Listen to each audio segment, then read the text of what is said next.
Hi hello YouTube family. ఈరోజు మన వీడియోలో ఎగ్ పప్పు చేస్తున్నాను.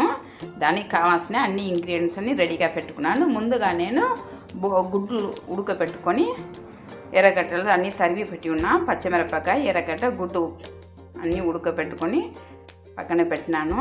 ఇప్పుడు మనం దానికి ఒక కడాయి పెట్టి దానికి కావాల్సిన కొద్దిగా మెంతులు వేసుకోవాలి. ఆ వాసన కోసమే జీలకర్ర, మెంతులు ముందుగా అది వేసిన తర్వాత మనం తరిగి పెట్టుకునే ఎర్రగడ్డ కూడా వేసుకొని ఈ ఉల్లి కూడా బాగా వేయించిన తర్వాత పచ్చిమిరపకాయ, మనకు కారం కింద కావాలో అంత పచ్చిమిరపకాయ నేను కొద్దిగా ఎక్కువ తీసుకున్నాను. ఎందుకంటే పచ్చిమిరపకాయ కారం లేదు కాబట్టి నేను కొద్దిగా ఎక్కువనే తీసుకున్నాను. ఒకవేళ పచ్చిమిరపకాయ కారం ఎక్కువ ఉంటే తగ్గించుకోవచ్చు. ఇప్పుడు దానికి కావాల్సిన అన్ని మసాలా అన్నీ పెడుతున్నాను. మసాలా ఏమేంటంటే ధనియా, కారము, గరం మసాలా, ఎగ్ పప్పు మసాలా, ఉప్పు కూడా వేసుకోవాలి. అదన్నీ వేసి బాగా కలుపుకోవాలి. ముందుగా మరి అంత మెత్తగా వేయించకుండా కొద్దిగా కచ్చపచ్చగానే ఉండాలి. ఇప్పుడు కొద్దిగా నీళ్ళు పోసుకొని అది కొంచెంసేపు ఉడకపెట్టుకోవాలి. కొంచెంసేపు నీళ్ళు లేకుండా మొత్తం నీళ్ళంతా పోయిన దాకా కొంచెంసేపు అట్లా ఉడకపెట్టుకోవాలి. ఇప్పుడు నేను ఆ పిండి, దానికి కావాల్సిన పిండిలో నేను ఒక గంట ముందే నేను కలిపి పెట్టేసిన. దీని ఈ సేమ్ చపాతీ పిండికి మనం ఎట్లా చేసుకుంటామో ఒట్టి ఉప్పే, కొద్దిగా ఉప్పు, కొద్దిగా నూనె వేసి కలిపేసి అది పక్కన పెట్టిన ఒక గంట. అట్లా ఒక గంట తర్వాతనే ఇది చేసుకోవాలి. అది కొద్దిగా పిండి బాగా కొద్దిగా ఒక గంట రెస్ట్ ఇస్తేనే చాలా బాగా వస్తుంది. ఇప్పుడు అది కొద్దిగా మనకు కావాల్సిన సైజులో మనం కట్ చేసుకొని ఇది సేమ్ చపాతీలాగా మనం ముందుగా అది చేసుకోవాలి. ఇది ప్రాసెస్ చాలా పెద్ద ప్రాసెస్. ఇది అట్లా మూడు చపాతీలా చేసుకొని అది పెద్దదిగా మనం మళ్ళీ ఇది చేసుకోవాలి. సేమ్ చపాతీలా ఇట్లే ఒకటి మీద ఒకటి పెట్టుకోవాలి. ఇప్పుడు చూడండి, నేను చూపించినట్టు ఇట్లా పలసగా ఉండాలి బాగా. అట్లే ఇంకొకటి ఉంటే ఇంకొకటి అట్లా ఒకటి పైన ఒకటి మూడు రొట్టి పెట్టి మళ్ళీ ఇంకొకసారి పెద్ద రొట్టిలాగా తయారు చేసుకోవాలి. అది కూడా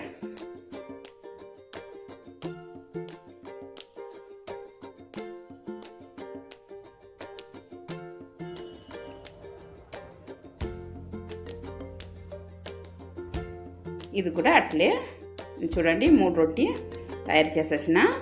ఇప్పుడు ఇది ఒకటి మీద ఒకటి పెట్టి మనం పెద్దగా చేస్తాం. దీనిలో ఏమంటే నేను కొద్దిగా నూనెలో మామూలుగా ఆయిల్ ఉంటాయి కదా, మన కుకింగ్ ఆయిలే, ఆ ఆయిల్లో నేను మైదాపిండి కొద్దిగా కలిపినాను. మైదాపిండి కలిపేసి అది కొద్దిగా అట్లా తడవేసాలి.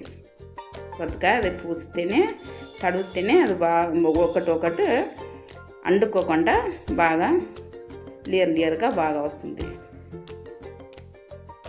సేమ్ అట్లే దీని మీద కూడా అట్లే ఈ మిశ్రమం పైన అట్లా అందాలి.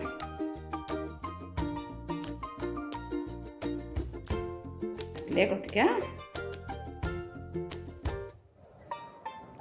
ఇది అట్లే పైన పెట్టేసి మళ్ళీ ఇది ఇంకొకసారి మనం అట్లా చుట్టేసి సేమ్ ఇట్లా చుట్టేసి మళ్ళీ ఇంకొకసారి అది మనం రుద్దుకోవాలి.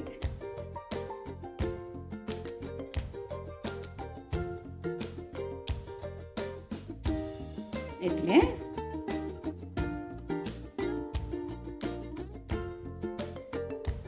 కొద్దిగా పొడి పిండి వేసుకొని పలసగా మనం ఎంత వీలైతే అంత పలసగా చేసుకోవాలి. ఇది చాలా టైం తీసుకుంటుంది కానీ ఓపికగా చేసుకోవాలి.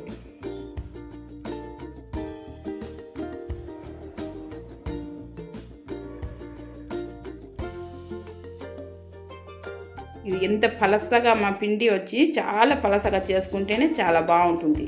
ఎగ్ పప్పు అప్పుడు బాగా మెత్తగా బాగుంటుంది, లేదా గట్టిగా ఉంటుంది. ఇప్పుడు మనకు కావాల్సినంత సైజులో మనం కట్ చేసుకోవాలి ముందుగా.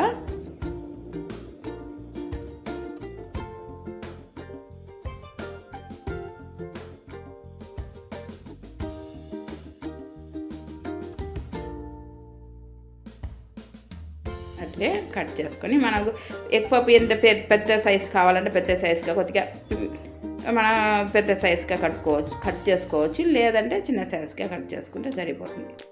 ఇది కరెక్ట్ సైజు కాబట్టి నేను ఈ విధంగా చేసుకున్నాను.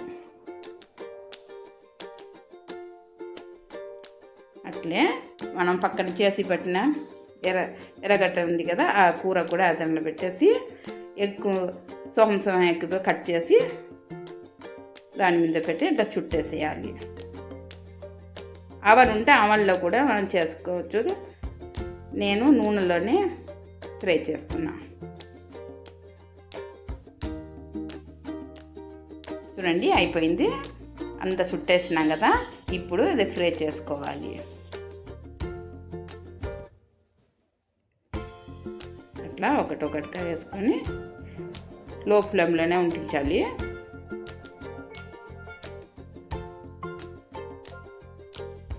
లో ఫ్లేమ్లోనే ఇది బాగా నిదానంగా కాల్చుకుంటేనే ఎర్రగా వచ్చిన దాకా కాల్చుకోవాలి.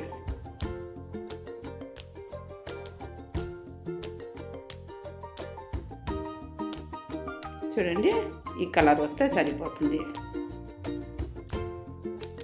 ఇట్లా మిగతాది కూడా అట్లే చేసుకోవాలి.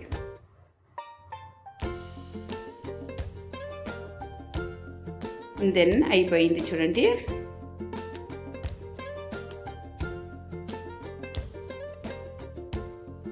నా వీడియో చూసేవాళ్ళు లైక్ సబ్స్క్రైబ్ చేసుకోండి. నా ఛానల్కు లైక్ చేస్తారని అనుకుంటున్నాను. లైక్ సబ్స్క్రైబ్ చేసుకోండి. ఇంకొక కొత్త వీడియోతో ఇంకొకసారి మళ్ళీ వస్తాను.